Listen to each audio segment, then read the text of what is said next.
Embrun le 8 août. Chère maman, on attend toujours notre départ pour l'Est. Nous irons à Vesoul très sûrement pour défendre la Lorraine. Je crois qu'on en embarque le 11, c'est-à-dire dans 3 jours. Nous avons Michalet et Chabert qui sont avec nous. Ils ont l'air embêtés, car c'est embêtant d'aller au feu en première ligne comme nous. Gustave et moi nous partons contents et en espérant de ramener notre vieille peau. Le 340e de réserve est passé hier soir. Le 340e de est passé hier, ici. Il est reparti à 3 heures pour Savines et est resté dans les Alpes. J'ai vu le Vital, Gousmaroli, Alphonse Bernier, Régis Denat. On trinque ensemble et se souhaite la bienvenue.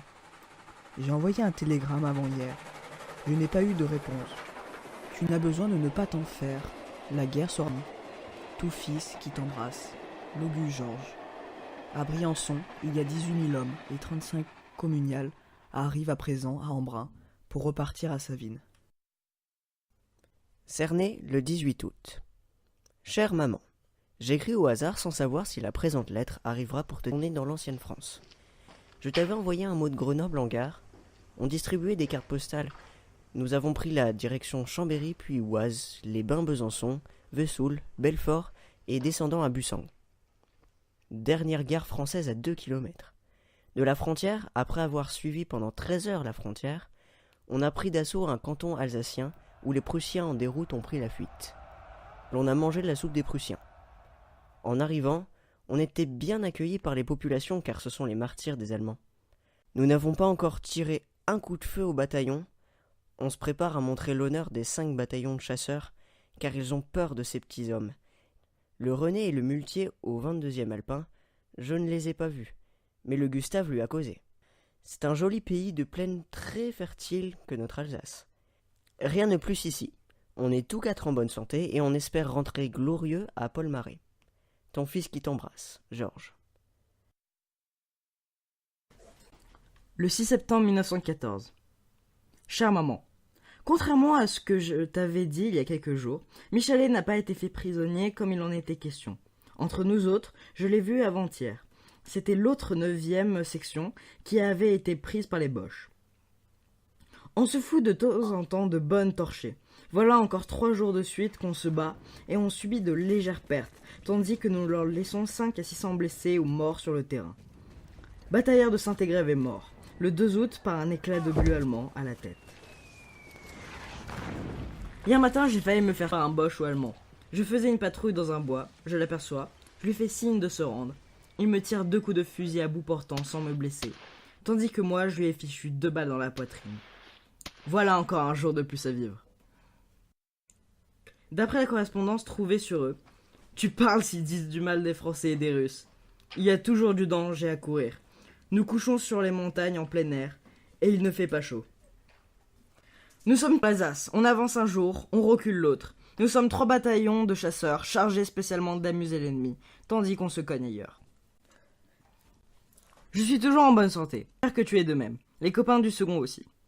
Écris-moi pour me donner des nouvelles du patelin et de la famille, car je n'ai reçu aucune correspondance depuis que je suis parti d'Embrun. Bien le bonjour là-haut. Le fils qui t'embrasse, Georges. Le 18 octobre 1914. Chère maman, je te fais savoir que je suis toujours dans la même vallée et qu'il n'y a pas de nouveau par ici. Je suis toujours en bonne santé malgré les nuits froides que l'on passe dehors.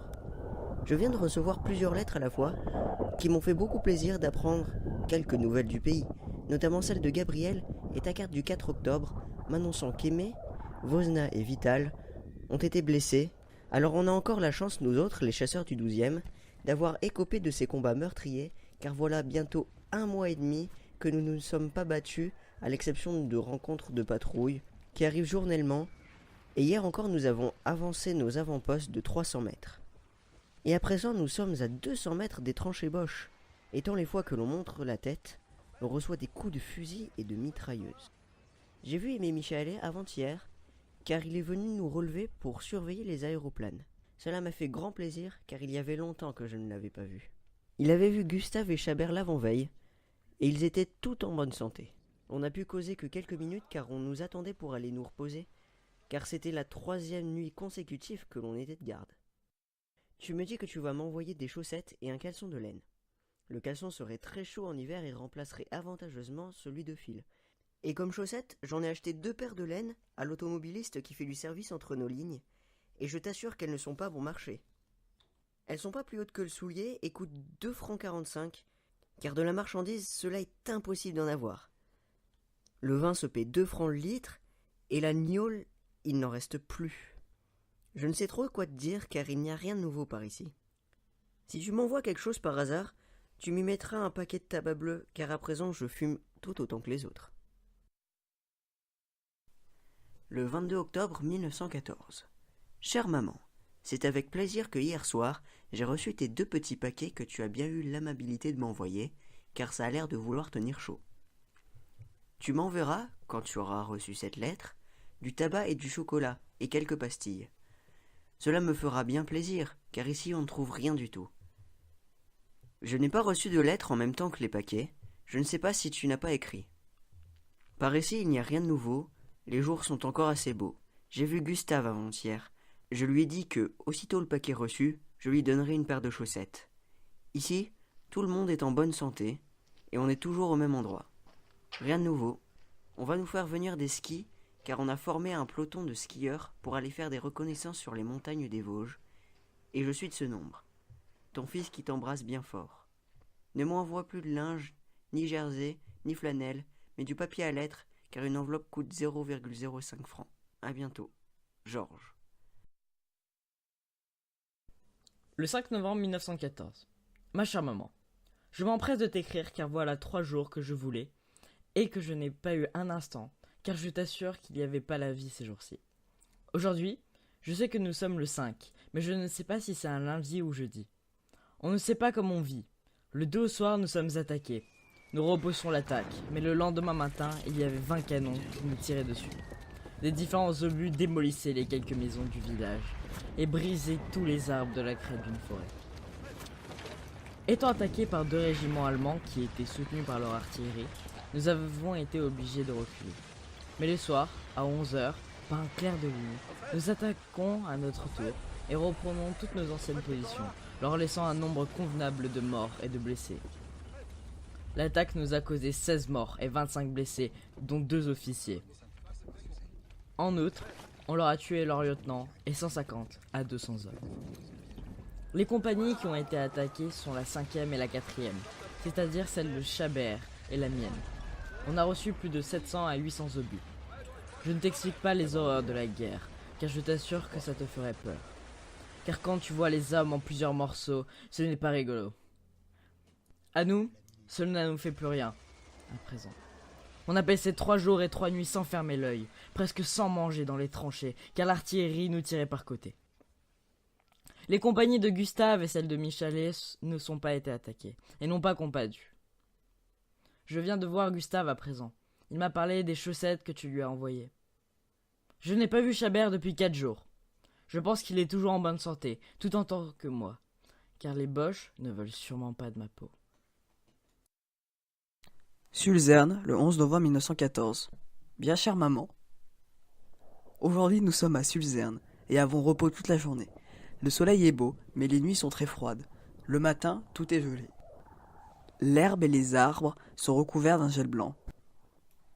À part ça, je suis toujours en très bonne santé, ainsi que les camarades du 12e, car j'ai eu des nouvelles de Gustave avant hier. Michalet et Chabert ne sont pas encore été malades non plus. Il y a une 8aine de jours que je ne les ai pas vus. À partir de hier, je suis caporal. Alors, c'est bien pour prendre la sentinelle. Il n'y a rien de nouveau par ici. Hier, on nous a donné 2 barons de chocolat, un papier de cigarette et une boîte d'allumettes, car c'est toujours ça de prix en passant. Je n'ai pas encore reçu de tes nouvelles depuis une 12aine de jours, au moins, ni le paquet que je t'avais envoyé, car quand le tabac manque, il n'y a pas la vie. Et l'on s'embête salement dans les tranchées. Hier, j'en ai acheté un paquet à l'auto qui vient de France, et du papier à lettres, crayons et carnets, etc. Je termine car je n'ai rien d'autre à te dire, sinon que j'ai reçu des nouvelles d'Henri Bois. Il est dans la Veuve, entre Toul et Verdun. Ton fils, qui t'aime et qui t'embrasse bien fort, Georges. À bientôt de tes nouvelles. Vive la France et la suppression de l'Allemagne. Sulzerne, le 21 novembre 1914. Bien chère maman, Je viens de recevoir tes 2 paquets, dont un du 9 novembre et l'autre le 14. Ils sont arrivés presque ensemble. L'un hier soir et l'autre ce matin. Et en même temps, une lettre du 8 novembre qui m'ont fait un grand plaisir. Avant-hier, j'ai reçu la lettre du 3. Alors tu parles si ça avait du retard. Il y avait 25 jours que je n'avais pas eu de tes nouvelles. Je viens de recevoir en même temps des nouvelles de Gabriel, d'Aimée, de Marguerite, Bernard de Steim, d'Arnaud Sétier et un groupe de demoiselles de Promaré. Tout à la fois, qui m'ont fait un grand plaisir. On vient de fumer un paquet de bleu entre toute mon escouade, avec un morceau de saucisson, alors tu parles si on est joyeux de goûter à ce bon tabac, car il y a déjà longtemps que l'on ne fumait rien que des triques. Je vais te dire aussi qu'il fait un froid terrible, avec un vent à démolir tout. On a failli geler. Aujourd'hui, le soleil luit. Il faut espérer qu'il continuera à chauffer la terre, car elle est gelée à 50 cm de profondeur et recouverte de 5 cm de neige qui ne part pas facilement.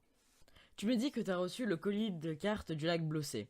Cela m'a fait plaisir, car j'avais bien peur qu'on me le prenne à la poste. Ce sera toujours un petit souvenir de la guerre.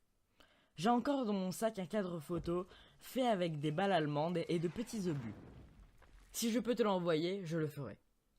On est toujours en bonne santé, malgré que j'ai un peu mal à la gorge. Mais ce n'est rien. Voici aujourd'hui le 135e jour que l'on ne s'est pas déshabillé. On serait bien heureux de coucher dans un pajot, afin de quitter une fois le pantalon, car il est rapiécé. Sulzerne, 28 novembre 1914. Bien chère tante, je t'écris ces 2 mots pour te dire que j'ai reçu le paquet que tu m'as envoyé. Je te remercie beaucoup. À présent, je ne crains pas d'avoir froid, car cette fois, j'ai tout ce qu'il me faut, à présent que j'ai un cache-nez et un passe-montagne. Il ne fait pas chaud par ici, à présent, mais nous n'avons pas de la neige. C'est déjà une bonne chose. Il fait soleil aujourd'hui. Il y a déjà quelques jours que l'on ne l'avait pas vu. Je ne vois plus grand-chose à dire, si ce n'est que je me porte bien, et j'espère que ma lettre te trouvera en bonne santé, ainsi que toute la famille. Ton neveu qui t'embrasse fort, Gustave Cotin. Je pense bien que Georges viendra me trouver aujourd'hui.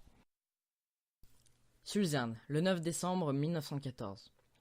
Bien chère maman, je profite de ces jours de repos pour te donner de mes nouvelles, qui sont très bonnes en ce moment. J'avais été enrhumé, mais le beau temps est revenu et les nuits ne sont presque pas froides. Alors on peut dire qu'il y a mieux la vie. Au lieu de grelotter et de sautiller sur place sur une poignée de paille pendant 12-13 heures les nuits, on peut se reposer, et espérons que ce temps continue. Il tombe de la pluie, mais c'est l'usage comme ailleurs. Je n'ai pas vu Gustave depuis 8 jours, et les autres depuis 1 mois et demi, mais je sais qu'ils ne sont pas malades. Aujourd'hui, nous avons repos toute la journée, mais on a assez de travail pour se débarbouiller, se brosser, nettoyer des armes et raccommodage. Je fais tout laver mon linge à Sulzerne, car l'eau est trop froide, et l'on n'y lave qu'à moitié, puis pas pouvoir y faire sécher. Tandis que comme ça, j'en suis tout débarrassé. Demain, exercice en campagne pour exercer les bleus, et après-demain, de garde au poste de police. Voilà comment on passe les 3 jours de repos. Comme vivre, c'est toujours la même chose. Viande, riz sucré, café, 2 quarts de vin par semaine, et 3 fois... Comme vivre, c'est toujours la même chose. Viande, riz sucré, café, 2 quarts de vin par semaine, et 3 fois de gnôle aussi. 1 litre partagé à 28. Dimanche, on nous a donné une pipe et un gros cigare au capot. Dimanche, on nous a donné une pipe et un gros cigare au capot. Il n'y a rien de nouveau par ici. Je n'ai pas reçu le colis. Je ne sais pas s'il s'est perdu car voilà 10 jours que Gustave a le sien. Et en tout cas, ne me renvoie pas du linge. J'en ai presque de reste. Car il y a des dons qui arrivent tous les jours. Je pense que tu es toujours en très bonne santé et que tu ne t'en fasses pas pour ton fiston. S'il meurt, pour la patrie, il aura fait son devoir. À bientôt de tes nouvelles. Envoie-moi un colis pour la Noël. Quelques cigares, chocolat, ce que tu voudras. Ton fils qui pense à toi bien souvent et qui t'embrasse, Logu Georges. J'écris aux copains en même temps. Reçu tes 20 balles il y a 4 jours. Sulzerne, le 15 décembre. Ma chère maman, j'ai reçu hier ta lettre m'annonçant avec regret la mort de Madame Poulet. C'est bien malheureux de quitter la terre, mais quand on est trop souffrant, c'est encore préférable. Les obsèques doivent être bien tristes car il ne reste pas plus grand-chose comme homme pour transporter le corps à sa demeure dernière. J'ai reçu également une lettre de Vital, m'annonçant qu'il n'a pas encore reçu de mes nouvelles. Je n'ai pas vu les autres depuis longtemps. Je n'ai pas de nouvelles. Je n'y vois plus rien à écrire. La bougie s'éteint. J'ai reçu ton colis, celui qui contenait du thon, chocolat, tabac et gants. Merci. mais pas reçu celui d'auparavant. Pas besoin d'autre linge. J'ai 3 chemises dans mon sac et fais laver chaque semaine. On est très propre, mais déchiré en habit de drap. À bientôt de tes nouvelles. Ton fiston, pour la patrie. Georges. Sulzerne, 28 décembre 1914. Bien chère tante. Je viens de recevoir le paquet et la lettre. Je te remercie beaucoup. J'ai également reçu l'argent que tu avais joint à la lettre. J'ai descendu hier après-midi à Sulzerne. J'ai vu Joseph Chabert.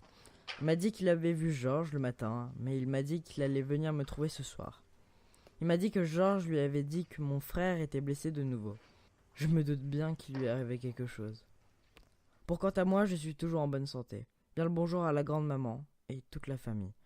Je te souhaite une bonne et heureuse année. Ton neveu qui t'aime et t'embrasse. Gustave Cotin. Stosvier le 29 décembre. Chère maman, c'est avec plaisir que je viens de recevoir tes 2 colis que tu as eu la bonté de m'envoyer, contenant 5 francs, en même temps que ta lettre du 19. Hier et aujourd'hui, nous sommes de repos à Stosvier, tout près de Sulzerne. C'est un petit patelin en partie catholique, car dans cette région, le peuple est tout protestant. Nous avions hier le défilé devant les décorateurs de Légion d'honneur de notre capitaine et de notre commandant. Nous avons défilé au pas de charge, c'est-à-dire au pas de gymnastique avec baïonnette au canon. À midi, nous avons fait le repas de Noël. Bouillon gras, pot-au-feu et dinde rôtie qui était excellente. 2 ou 3 papillotes chacun, un quart de vin, café et marc, cigares. Si on était soigné comme ça tous les jours, il y aurait encore la vie. Nous avons touché une tablette de chocolat chacun et du tabac. Papier à lettres de la ville d'Ambre. Nous allons passer le 1er de l'an ici au repos. Peut-être que le repas sera amélioré encore. J'ai tout de même vu Chabert hier après-midi. Cela m'a fait plaisir car il y avait bientôt 3 mois que je ne l'avais pas vu.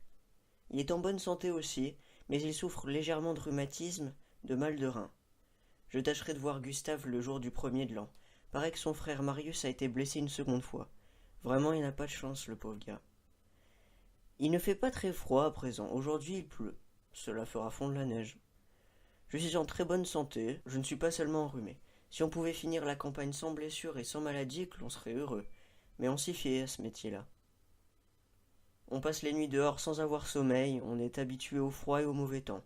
On se couche tout mouillé et on se lève pas seulement mal à la gorge. La guerre finira bien un jour, serait-ce dans 3 mois. La fin viendra sûrement et l'on pourra dire que ce sera le plus beau jour de la vie quand on remontera dans le train pour aller voir ce cher Poumaré.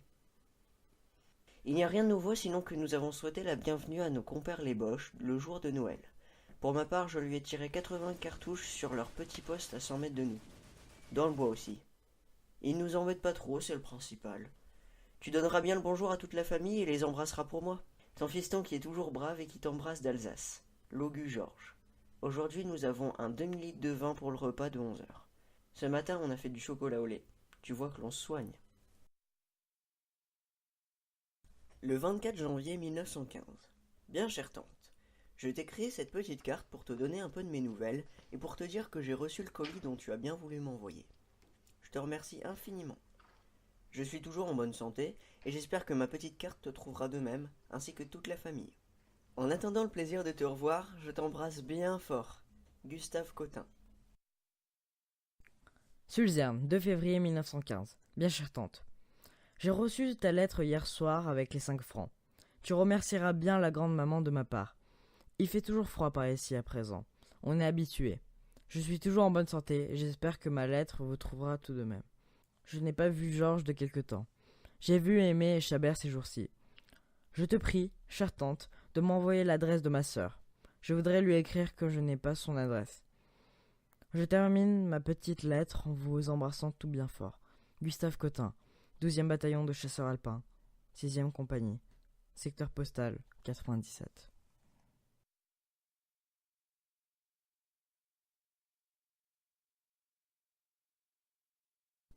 Le 24 janvier. Ma chère maman, je viens de recevoir aujourd'hui ton colis et hier ta lettre qui m'a fait grand plaisir. Je suis toujours en bonne santé et je pense que cette présente te trouvera de même. Ici nous avons de la neige. Elle n'a pas encore fondu. Tous ces jours-ci nous avions du brouillard et les arbres étaient blancs de givre. Nous avons resté 5 jours aux avant-postes sans être relevés. Et tu peins d'un sommeil que l'on avait quand on est descendu. Nous avons eu un caporal de tué avant-hier. Il était en patrouille avec moi et un sous-officier. Il a été passé de 3 balles et le sous-officier l'a échappé belle. Une balle a traversé son béret, mais malgré la fusillade qui continuait, on l'a traîné par les bras sur un parcours de 200 mètres, jusqu'à qu'il ne soit pas à la portée des Boches, car il avait déjà envoyé une patrouille pour ramasser les victimes. Nous sommes toujours dans la même direction de Suzerne. Il n'y a rien de nouveau par ici. Il n'y fait pas chaud, surtout. Reçu une lettre de Cyril il y a quelques jours. Il est toujours en bonne santé. Toujours ne pas voir les copains du 12e. Je pense qu'ils sont en bonne santé aussi. Pour le moment, ça ne barde pas trop. Il vaudrait mieux que ça aille un peu plus vite et la guerre serait moins longue. Rien d'autre à te dire pour aujourd'hui de nouveau. Ton fils qui t'aime et qui t'embrasse très fort. Nouvelle adresse. 12e bataillon de chasseurs alpins, 5e compagnie, secteur 97. À Cernay. Un régiment allemand a été démoli par nos chasseurs. Je crois qu'il a resté que quelques hommes debout.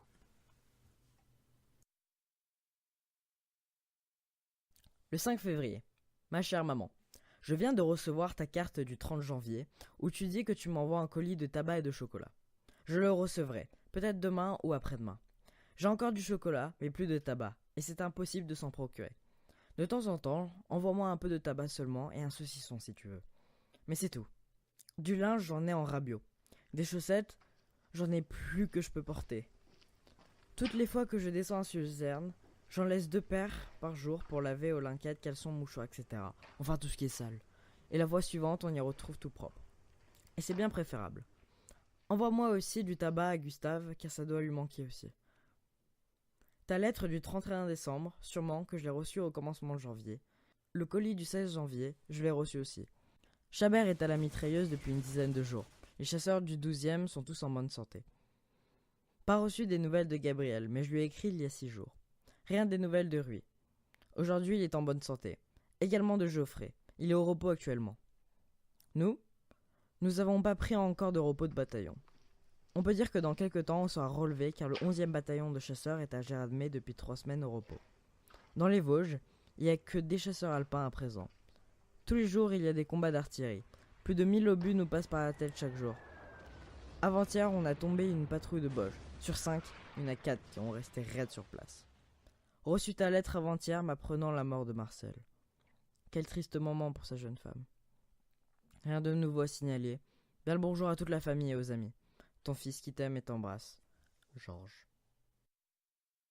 Le 29 février 1915. Chère maman, vite 2 mois en vitesse en te disant que je suis en bonne santé, malgré le 5e jour de combat continuel. Michalet, je l'ai vu aujourd'hui. Il se porte bien aussi. Nous nous sommes trouvés dans un bois. Cotin est mort des suites de ses blessures. Il avait une jambe coupée et l'autre à moitié sectionnée. Voilà 5 nuits que l'on n'a pas dormi et on est fatigué. Le bataillon a la moitié de morts que de blessés. À plus tard des bonnes nouvelles. Georges.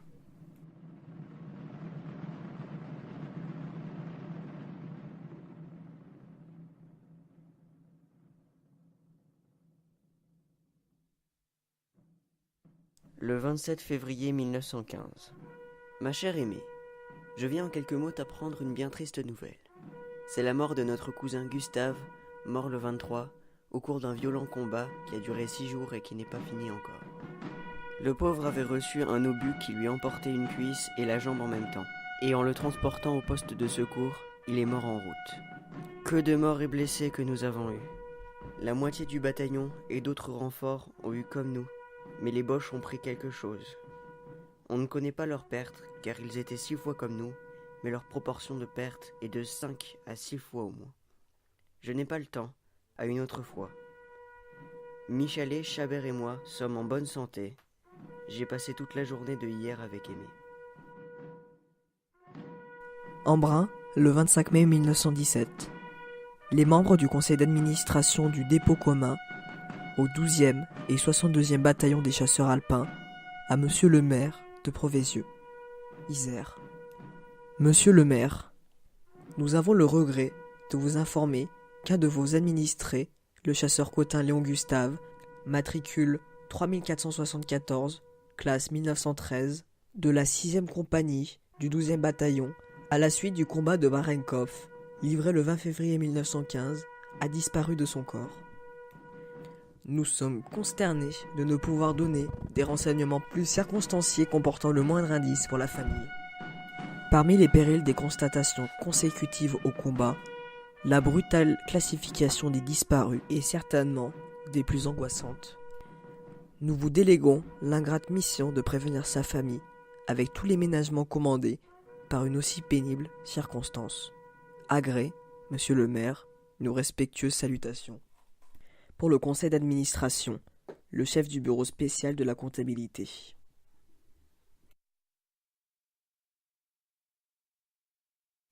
Le 20 juin 1915.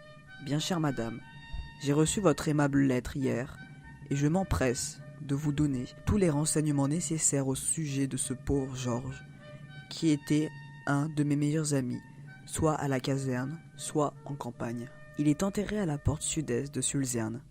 Il n'est pas seul car il repose avec quelques braves, tombés avec lui, mais sa place est marquée sur un plan qui se trouve au dépôt du front, c'est-à-dire à Embrun. Je tâcherai de trouver une plaque métallique, où je ferai insérer son nom et que je mettrai sur une croix.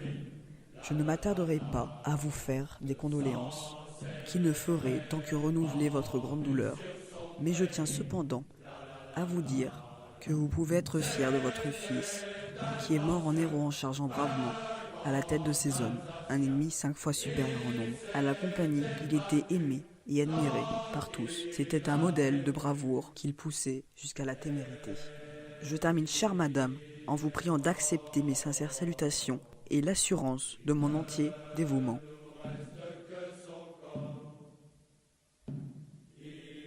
Du 12e bataillon de chasseurs alpins, 5e compagnie. Caporal Logu, tué le 1er mars 1915. 2 portefeuilles avec correspondance personnelle. Une montre avec bracelet cuir. 3 carnets. Une pipe. Un porte-monnaie contenant 10 francs 50 centimes. Un livret individuel. Sulzerne, le 2 mars 1915. Le capitaine commandant le bataillon.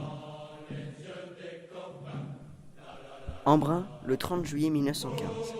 Le capitaine-major Boudry, commandant le départ du 12e bataillon de chasseurs alpins, à monsieur Logu à Provézieux. J'ai l'honneur de vous adresser copie de la situation tenue par votre glorieux fils, mort pour la France, et vous prie d'agréer en même temps que mes bien sincères félicitations pour cette mort glorieuse, l'expression de mes condoléances les plus affectueuses et les plus sincères.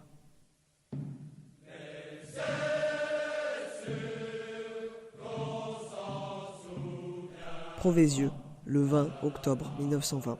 Monsieur le commandant, ayant perdu mon fils à la guerre, je désirerais beaucoup posséder le casque qui a été promis comme souvenir de la guerre 1914. Plusieurs de mes amis l'ayant déjà reçu, je viens à mon tour vous prier de m'en envoyer un. J'ai l'honneur de vous informer que la médaille militaire attribuée à la mémoire du caporal Logu Georges ne vous est pas encore parvenue. Elle vous sera adressée aussitôt que nous l'aurons reçue. Embrun, le 23 octobre 1920. J'ai l'honneur de vous remettre 6 juin une demande concernant l'attribution du casque souvenir. Vous voudrez bien la remplir comme il convient et l'envoyer à l'adresse indiquée. Voici le nom de mon fils, Georges Logu, caporal au 12e bataillon de chasseurs, 5e compagnie, Embrun, tué à Sulzerne, Alsace, le 1er mars 1915. Je me permets de vous rappeler, monsieur le commandant, que j'avais reçu une lettre me disant que mon fils avait été décoré de la médaille militaire et que je devais, sous peu, recevoir cette médaille. Je ne l'ai pas encore. Je vous prie de vouloir bien faire le nécessaire. S'il y a eu oubli, afin que je reçoive ce souvenir qui m'est si cher, en vous remerciant d'avance, je vous prie de recevoir, monsieur le commandant, l'expression de mes meilleurs sentiments, Madame Logu. Voici mon adresse, Madame Logu, à Provézieux, par Monsieur Chabert, Isère.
Michel.